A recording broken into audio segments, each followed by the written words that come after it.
అండి అసలు ఏంది సమ్మె జరగడం ప్రధానమైన కారణం? మేము కోరి కోరి తెచ్చుకున్న గవర్నమెంట్ ప్రభుత్వం ఇది. ఓకే. మేము బీఆర్ఎస్లో మాకు 52 రోజులు సమ్మె చేసినాం. హ్మ్. మాకు అప్పుడు మా రేవంత్ అన్న అన్న అంటాం. హ్మ్. రేవంత్ అన్న కోసము మేము ఎన్నో బస్సులో ట్రిప్కి 100 మందికి చెప్పినాం. హ్మ్. రేవంత్ అన్న రావాలి, రేవంత్ అన్న రావాలని చర్చి అన్ని నెరవేరుస్తాం అనుకున్నాం. ఓకే. కానీ ఇప్పుడు మేము అన్నకి గద్దెనెక్కిస్తామో చేస్తాడు, ఇప్పుడు కూడా నమ్మకం ఉంది చేస్తాడని. మళ్ళీ ఎవరి మాట వింటున్నాడో ఏమో కానీ అన్న అయితే కంపల్సరీ చేస్తాడని మాకు నమ్మకం ఉంది. ఓకే. ఆ. చర్చలకు పిలుస్తా అని చెప్పి మాకైతే నమ్మకం 100% నమ్మకం ఉంది. కానీ ఎవరి తప్పుదేవ పట్టిస్తున్నారో తెలియదు. రేవంత్ అన్న హ్మ్. సీఎం గారికి మంచి మా దయ ఉంది. ఆర్టీసీ అంటే ప్రేమ అన్నగారికి. ఓకే. ఎందుకు ఎవరు అధికారులే చేసేది అంతా, అధికారులే చేస్తున్నారు. ఓకే. ఆర్టీసీని మొత్తం ప్రైవేట్లకు పంపిస్తున్నారు డిపోలను. మేము కొట్లాడేది ఏమి, ఆర్టీసీ ప్రైవేట్ బస్సులు ఎవరి కోసం, ప్రైవేట్ బస్సులు మనకి కావాలి. మొత్తం ప్రైవేట్ వాళ్ళకి ఇస్తున్నారు. ఆర్టీసీ దారావదత్తు డిపోలు అన్నీ వాళ్ళకి ఇస్తున్నారు. మన ఇంట్లోకి ఎవరైనా చుట్టం వస్తే ఒక రోజు పెడతాం, 2 రోజులు పెడతాం, 3 రోజులు వెళ్ళగొడతాం. అలాంటి డిపోలని లోపలికి వచ్చి మనల్ని ఇంట్లోకి బయటకు కొడుతున్నాడు. ఆ మాట ఎందుకు తీశారు? దీన్ని విరమించుకోవాలి. అంటే ఇప్పుడు ఈ సమ్మెకు తెలంగాణలో ఉన్న ఎంప్లాయీస్ అందరూ వస్తున్నారా? ఓన్లీ హైదరాబాద్ వరకేనా? తెలంగాణ మొత్తం ప్రతి డిపో రాత్రి 12 గంటల నుంచి వస్తున్నారు, స్వచ్ఛందంగా వస్తున్నారు. ఒక్క డిపో బయటకు వెళ్తలేదు. ఇప్పుడు నిన్న మొన్న కాంట్రాక్టర్లు వచ్చారు కదా, వాళ్ళతో చూపిస్తున్నారు. కానీ అవుట్ సోర్సింగ్ వాళ్ళు కూడా రావట్లేదు. ఇప్పుడు కొన్ని బస్సులు తిరుగుతున్నాయి కన్నా ఏం లేదు, ఏదో లాస్, ఏదో ఎంటీ కండక్టర్ లేదు, ఉత్తగా తిప్పుతున్నారు పేరుకి, ఉత్తగా తిప్పుతున్నారు. అందులో లాస్ అంటే మళ్ళీ ఇది ఒక లాస్. ఎందుకు తిప్పుతున్నారు? పేరుకే తిప్పుతున్నారు. దయచేసి రేవంత్ అన్న, మీకు కోరికోరు మేము తెచ్చుకున్నాము, ఎవరి మాట వినొద్దు. మాకు నీ మీద అందరు దీంట్లో ఎంప్లాయీస్ మేము కోరికోరు తెచ్చుకున్నాం కాబట్టి నువ్వు మా మాట వింటామని మేము కోరుకుంటున్నాం. అధికారుల మాట విన్నాకండి, మీరు చెడుకోవద్దు. నువ్వు మళ్ళీ 10 ఏళ్ళు గవర్నమెంట్ రావాలంటే మళ్ళీ పుట్టలు పెట్టుకు చూసుకోవాలి, బాధ్యత నీది. జై రేవంత్ అని అనుకుంటున్నాం. గన్పర్ దగ్గర ఆర్టీసీ కార్మికులు చేసిన సమ్మె అసలు ఏంది, ప్రధానమైన కారణం ఏంది, అసలు ఎందుకు చేస్తున్నారు?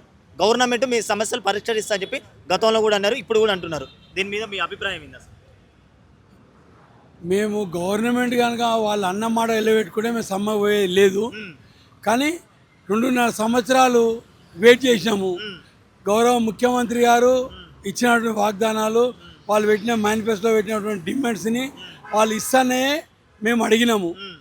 అన్ని చాలాసార్లు మేము మెమరాండం ఇచ్చినాము, మంత్రిని కలిసినాము, చీఫ్ మినిస్టర్ ప్రయత్నం చేసినాము. ఎన్ని చేసినప్పటికీ వాళ్ళు మా స్పందన లేదు ప్రభుత్వాన్ని.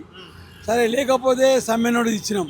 సమ్మె నోటీస్ ఇచ్చి 41 రోజు అయినా కూడా మేము లేబర్ కమిషన్ చర్చలకు పిలిచింది, చర్చలకు కూడా వెళ్ళినాం. చర్చలకు వెళ్ళినప్పటికి కూడా మేనేజ్మెంట్ రాలేదు, ప్రభుత్వం స్పందన లేదు. ఇటు ఎక్కడ లేని పరిస్థితిలో సమ్మె డేట్ డిక్లేర్ చేయడం జరిగింది. సమ్మె డేట్ డిక్లేర్ చేసిన తర్వాత నిన్న ఐఏఎస్లో కమిటీ వేయడం జరిగింది. ఐఏఎస్ కమిటీలో పోతే మొట్టమొదటిసారి మేము నిన్న పోయినటువంటి మీటింగు అసలు మాకే ఎందుకు వచ్చినామో అర్థం కాని పరిస్థితి. వాళ్ళు ఎంతసేపు మా సమస్యలు అడిగారు, మా సమస్యలు అన్నీ కూడా వాళ్ళకి వివరించడం జరిగింది.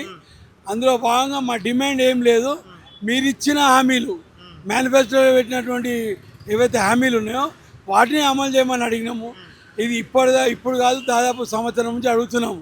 2025లో కూడా మేము సమ్మె నోటీస్ ఇచ్చి, అప్పుడు కూడా గౌరవ మంత్రివర్యులు ఏదైతే పునర్నవి సాంబశివరావు, అదే కోదమ రామరెడ్డి గారు, అదే మాదిరిగా రామరెడ్డి ఎమ్మెల్యే గారు, ఒక ఎమ్మెల్సీ గారు వాళ్ళ సమక్షంలో మాట్లాడితే, అయ్యా మాకు ఒక్క 2 నెలల టైం ఇవ్వండి, మీ సమస్యలు పరిష్కారం చేస్తాము, ముఖ్యమంత్రి గారితో మాట్లాడని చెప్పడం జరిగింది.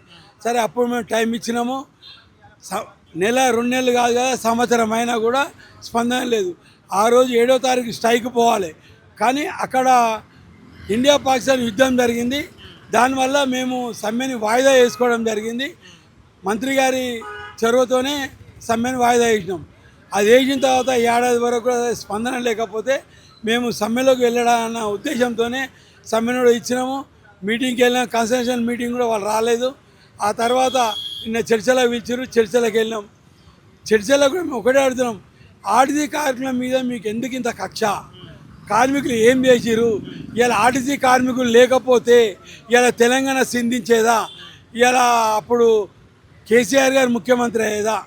ఇలా రేవంత్ రెడ్డి గారు ముఖ్యమంత్రి అయ్యేదా? ఉమ్మడి ఆంధ్రప్రదేశ్లో ఆంధ్రోలు వద్దన్న వాళ్ళు బాగుపడితే, కావాలనుకున్న వాళ్ళు ఈరోజు వాళ్లకు మాకు జీతాలు కానీ ఏ రకంగా చూసుకున్నా వాళ్ళని విలీనం చేసారు, ఇక్కడ ఇంకా విలీనం కాలేదు. విలీనం చేయడానికి మనం మీకు ఇబ్బంది ఉందా? ఆల్రెడీ కేసీఆర్ గారు అసెంబ్లీలో బిల్ పాస్ చేసిర్రు, గెజిట్ వచ్చింది, గవర్నర్ గారు ఒప్పుకున్నారు. మీరు అపాయింట్మెంట్ డేట్ ఇవ్వాల్సింది. అపాయింట్మెంట్ డేట్ అని కూడా 2.5 సంవత్సరాలు అయింది. మీరు పెట్టినటువంటి డిమాండే కదా అది. రేవంత్ రెడ్డి గారు ఎల్బీ నగర్ స్టేడియం చెప్పిన డిమాండే కదా. మీకు ప్రభుత్వంలో విలీనం చేస్తాము, మీకు 2 పే స్కేల్ ఇస్తాము, మీ యూనియన్లో పునరుద్ధరిస్తాము, అదే మాదిరిగా మిమ్మల్ని కడుపులో పెట్టుకొని చూసుకుంటామని చెప్పినటువంటి రేవంత్ రెడ్డి గారు 2.5 సంవత్సరాలైనా మమ్మల్ని ఎందుకు పట్టించుకుంటలేరు? ఈరోజు సమ్మె చేస్తుంటే ఈ ఎలక్ట్రానిక్ బస్సులు ఏవైతే ఉన్నాయో ఆ ఎలక్ట్రానిక్ బస్సులు ఒక్క డ్రైవర్ నుంచి పంపిస్తారు. డ్రైవర్ నుంచి పంపిస్తే పైసలు రావు. మరి ఈ భారం అంతా ఎవరి మీద పడుతుంది? ప్రభుత్వం ఇస్తుందా, ఆర్టీసీ మీద పడుతుంది? మరి మేము ఏమంటున్నాము? ఒక పక్క ఆర్టీసీ ప్రైవేట్ అవుతుంది, కాంట్రాక్ట్ డ్రైవర్లు, కండక్టర్లు, ఎలక్ట్రిక్ బస్సులు, మరి ఇవన్నీ కూడా మీరు చాప కింద నీళ్ళలాగా ప్రైవేట్ చేస్తారు. ఆర్టీసీ 1932లో హైదరాబాద్లో స్థాపించబడింది. ఈరోజు హైదరాబాద్ నగరంలో జెడ్ అనే అక్షరం లేకుండా చేసేటువంటి ప్రయత్నం జరుగుతూ ఉంది. మేమేమంటున్నాము? ఈ ఆస్తులన్నీ మా పూర్వీకుల రక్తం చిందించి వాళ్ళ రక్తాన్ని చెమట చేసి ఆస్తులు సంపాదిస్తే ఇవాళ ప్రైవేట్ వాళ్ళకు అప్పచెప్తున్నటువంటి ధోరణి కనిపిస్తుంది. కాబట్టి మేము ఒకటే చెప్తున్నాము, ఈ ఎలక్ట్రిక్ బస్సులు ఏవైతే ఉన్నాయో మన కేంద్ర ప్రభుత్వము మీ మెడ మీద కత్తిపెట్టి నడిపించమంటలేదు. ఎన్ని రాష్ట్రాల్లో నడచలేవు, మన రాష్ట్రాల్లో స్పెషల్గా ఎందుకు చేస్తున్నారు? ఇప్పటికే దాదాపు 800 బస్సులు వచ్చినాయి, ఇంకా 2000 బస్సులు తేవాలనే ఆలోచన ఉంది. వాటి విరమించుకోండి. అవే బస్సుల్ని మీరు కొని ఆర్టీసీకి ఇవ్వండి. ఒక్క బస్సు కనుక దాదాపు 5 మంది నిరుద్యోగులకు ఉద్యోగం దొరుకుతుంది, ఉపాధి దొరుకుతుంది. మరి ఈ యొక్క తెలంగాణలో నిధులు, నియామకాలు, నీళ్ళు అనేటువంటి మన ఏదైతే మాటలు ఉన్నాయో ఆ మాటల్ని నిలబెట్టుకోవాల్సిన అవసరం మనకుంది. మరి కేసీఆర్ గారు మనకు న్యాయం చేయలే అని చెప్పి మేము స్వయంగా ఆర్టీసీ వాళ్ళు 10 ఏళ్ళు అనుభవించిన కష్టాన్ని ఆయన నోటు చేసి మిమ్మల్ని తెచ్చుకుంటే ఇలా కోరి తెచ్చుకున్న కోడలు ఎగిరేని తల్లి అన్నట్టుగా మేము కోరి తెచ్చుకున్న కాంగ్రెస్ ప్రభుత్వము మరి ఈరోజు మమ్మల్ని ఎందుకు ఇంత ఇబ్బంది పెడుతున్నారు? ఇలా ఈ ఎలక్ట్రిక్ బస్సుల వల్ల నష్టం ఎవరికి వస్తుంది? ఏ ప్రభుత్వం ఇస్తుందా? ఆర్టీసీ కట్టాలన్నా? 1 కిలోమీటర్కి 60 రూపాయలు లెక్క మనం కట్టిస్తున్నాం. ఇలా ఫ్రీగా తిప్పుతున్నారు. ఆ బస్సులలో జనాలు ఫ్రీగా తీసుకుపోతున్నారు. మరి దాని కిలోమీటర్ డబ్బులు ఎవరు కట్టియాలి? ఇవన్నీ ప్రభుత్వం అందాలి. మా మీద కక్ష పెట్టుకుంటే, మా మీద కక్షతో మీరు ముందుకు పోతే జరిగేది నష్టము. ఆర్టీసీకి మీరు ఏదైనా న్యాయం చేయాలనుకుంటే కార్మికుల డిమాండ్లు పరిష్కరించాలని చెప్పి మీ ద్వారా కోరుతున్నాం. అంటే ఇప్పుడు కాంగ్రెస్ గవర్నమెంట్ ప్రజాపాలన అని చెప్పి ప్రజలు చాలా సంతోషంగా ఉన్నారు, కార్మికులైనా ఎవరైనా ఎంప్లాయీస్ అయినా కానీ మంచిగా ఉన్నారని చెప్పి మాట్లాడుతున్నారు. ఇప్పుడు పొన్నం ప్రభాకర్ కూడా అంటున్నాడు. మరి దీని మీద మీ స్పందన? ఇప్పుడు ఈ యొక్క తెలంగాణలో 97 కార్పొరేషన్లు ఉన్నాయి. మరి 97 కార్పొరేషన్లు ఉన్నప్పుడు మరి 96 కార్పొరేషన్లు ఎక్కడ రోడ్ ఎక్కడలేదు. ఒక ఆర్టీసీ అనే కార్పొరేషన్ రోడ్ మీకు రావడానికి కారణాలు ఏంటి? కాబట్టి దానికి వివరించాలి. ఇప్పుడు మీరు మహాలక్ష్మి పెట్టిర్రు, ఎప్పుడు పెట్టారు? డిసెంబర్ 9 తారీఖు సోనియా గాంధీ పుట్టినరోజు ఈయన్ని అసెంబ్లీ ముందు ప్రారంభించారు. మరి ఇప్పుడు 2.5 సంవత్సరాలు అవుతుంది. మాకు 350 కోట్లు ఇస్తామని చెప్పారు. మరి ఇప్పటివరకు ఒక్కరోజు కూడా, ఒక్క నెల కూడా కరెక్ట్గా 350 కోట్లు ఇవ్వలేదు. ఎప్పుడు 100 కోట్లు 150 కోట్లు తప్ప ఎక్కడ కూడా మరి 350 కోట్లు ఇచ్చిన పాపన పోలే. మరి ఇవన్నీ బకాయిలు ఎవరు ఇవ్వాలి? ఒకవేళ మీరు కనుక 350 కోట్లు ఇస్తే ఆర్టీసీ అభివృద్ధి చెందుతుంది. లేదంటారా మమ్మల్ని కార్మికులను ప్రభుత్వంలో విలీనం చేస్తే 350 కోట్ల మా జీతాలు 250 కోట్లు అయితే 100 కోట్లు ప్రభుత్వాన్ని మిగులుతాయి. అది ప్రభుత్వానికి లాభం కదా. మీరు ప్రజలకు ఇచ్చిన 6 గ్యారెంటీల్లో ఏ గ్యారెంటీ అయినా సక్రమంగా నడుస్తుందా? ఒక మహాలక్ష్మి గ్యారెంటీ తప్ప ఈ రాష్ట్రంలో ఎక్కడ కూడా ఏ గ్యారెంటీ కరెక్ట్ లేదు. 6 గ్యారెంటీ అమలు అయినాయి. అసలుకి తెలంగాణలో మొత్తం 6 గ్యారెంటీలు మొత్తం అయిపోయినాయి. ఇంకా 10 ఏళ్ళు నేనే సీఎం అని మాట్లాడుతున్నారు రేవంత్ రెడ్డి. వాళ్ళు మాట్లాడడానికి ఏముందండి? మీడియా ముందు ఏదైనా మాట్లాడతారు. వాస్తవాలు చెప్పాలి, వాస్తవంగా ప్రజలు నమ్మాలి. ఎక్కడ నమ్ముతారు? ఈరోజు ఆర్టీసీ దాదాపు 60 లక్షల మంది రోజు తిరిగేటోళ్ళు ఈరోజు పరిస్థితి ఏంది? ఈరోజు బస్సులు ఆగినాక ఎక్కడ తిరుగుతున్నారు?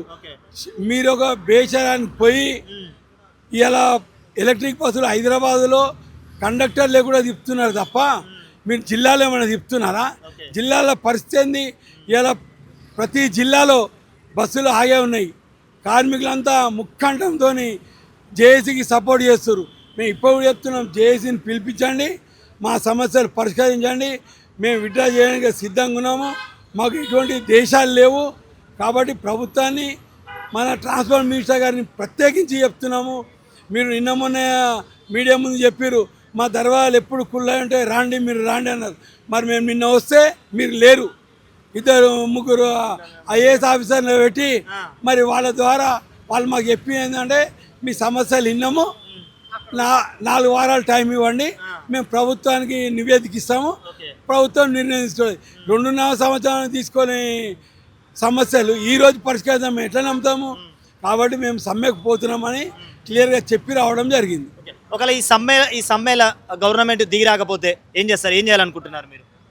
ప్రజలు ఉన్నారు, ఉద్యమాల నాయకులు ఉన్నారు, తెలంగాణ ఉద్యమగారు అందరి సపోర్ట్ ఉంది, అన్ని రాజకీయ పార్టీల సపోర్ట్ ఉంది, అన్ని ట్రేడ్ యూనియన్ సపోర్ట్ ఉంది. రేపు ఈ రాష్ట్రాన్ని స్తంభింపజేస్తాము.